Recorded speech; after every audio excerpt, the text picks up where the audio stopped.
السلام علیکم، بسم اللہ الرحمن الرحیم۔ اس ویڈیو میں ہم آپ کو حدیث پاک سے ثابت سر، داڑھی اور سینے پر کنگھا کرنے کے فائدے بتائیں گے۔ حضور صلی اللہ علیہ وآلہ وسلم سے منقول ہے کہ سر اور داڑھی میں کنگھا کرنے سے بخار جاتا رہتا ہے، روزی فراخ ہوتی ہے اور قوت جمع زیادہ ہوتی ہے۔ حضرت محمد صلی اللہ علیہ وآلہ وسلم داڑھی کو نیچے سے 40 مرتبہ اور اوپر سے 7 مرتبہ کنگھی کرتے تھے اور فرماتے تھے ایسا کرنے سے ذہن قوی اور بلغم دور ہوتا ہے۔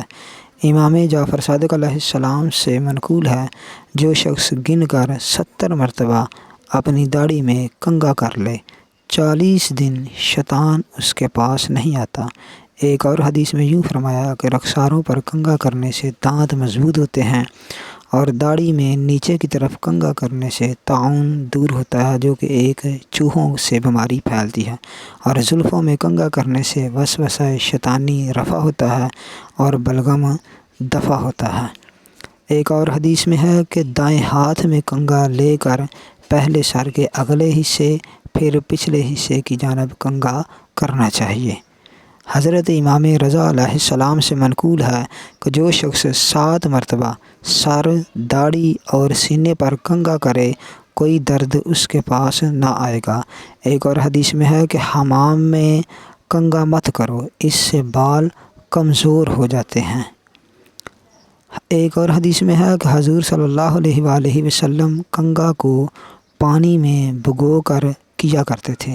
امام موسیٰ کاظم علیہ السلام سے منقول ہے ہاتھی دانت کا کنگھا کیا کرو، اس سے بخار جاتا رہتا ہے۔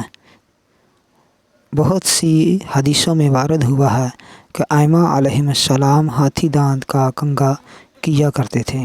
ایک اور روایت میں ہے کہ کنگھا لکڑی یا لوہے کا بھی کر سکتے ہیں۔ امام جعفر صادق علیہ السلام سے منقول ہے خالص چاندی کا کنگھا یا اور کسی قسم کا کنگھا جس پر چاندی جڑی ہو کرنا مکروہ ہے، یعنی کنگھا چاندی کا نہیں کرنا چاہیے۔ آخر میں ہمارے چینل علم بول ٹی وی کو ضرور سبسکرائب کریں، ساتھ ہی اس بیل آئیکن پر ضرور کلک کریں تاکہ آپ کو ہماری ہر آنے والی ویڈیو پر وقت مل سکے۔ آخر میں کمنٹس کے ذریعے اپنے خیالات کا اظہار ضرور کریں۔ والسلام۔